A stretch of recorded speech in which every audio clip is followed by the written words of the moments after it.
After a 4-0 start, the Seahawks are now favored to win the NFC 3-1. Right behind them, another undefeated team at 4-0 is the Packers at plus 350. Bucks in first place with Tom Brady. They are 4-1. Saints right behind them in the division and also 4-1. And then you get the Rams and even the Cowboys, given that NFC East race where we are. Okay, Tyler and Joe back with me. Simple question for everyone here. Who do we see prevailing, Tyler, in the NFC? That's so hard, but I'd guess it'd be one of those two gentlemen's teams because they are the best quarterbacks, and that's the most important position in the NFL. The crazy thing about the NFC is there's no real complete team.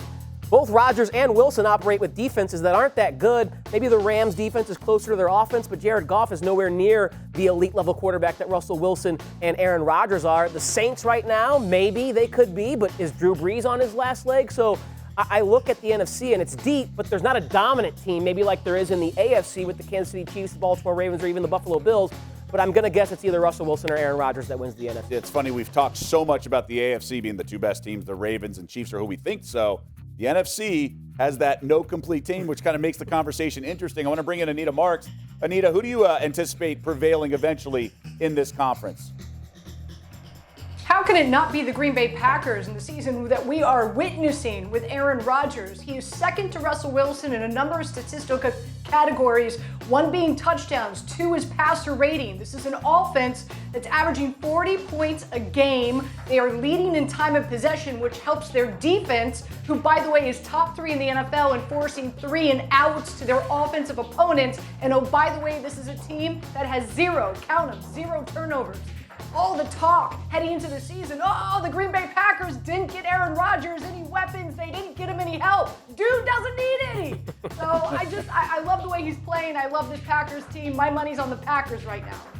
It's funny, you mentioned the Packers, and they were just so manhandled last year in the playoffs by the 49ers, and that also happened in the regular season.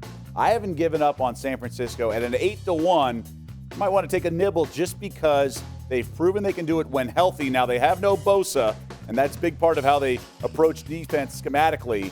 But I still think once they get healthy, we got a taste of Kittle last week. And Garoppolo, they're going to be a tough out in the postseason. Now, they may have to win an extra game this year. Not me. They will. But I'm not ready to quit on them yet. You shouldn't. They're 2-2. And even though the last game went poorly, everyone's been hurt. They're very well coached. I'm going to stay in the same division with you. I'm going to take the Rams at 10-1. Really? I like the price. And when you're talking about balance, let's look at balance. 6th in the NFL in yards per play on offense, 11th in the NFL in yards per play on defense. They bring better balance to the table than Seattle, who has a terrible defense, and Green Bay, whose defense is right there. Those teams are very dependent on 2 all-world quarterbacks. Either guy has a bad day, watch out. Seattle's not winning, and Green Bay's not winning. The Rams have Super Bowl experience. They got a great head coach, and they have a very crucial bye right before they take on the Seahawks, and I believe Week 10. That could be a game that swings the division. I'll say something about the Packers, though, to Anita's point. If there is one thing where you're going to have an advantage for being home field in the postseason, it's having a climate like they have in Green Bay. So if they're the 1 or 2 seed and Seattle or the Rams has to go to Green Bay in January when it's negative 15 degrees, they know how to play that in Green Bay. So that could be an added advantage, even though there won't be fans in the stands. And Jared Goff has always struggled with cold weather. I was going to ask he hates it. I know it's the Bay Area guy. Nothing wrong with the Bay Area. I think he's unfairly criticized too much.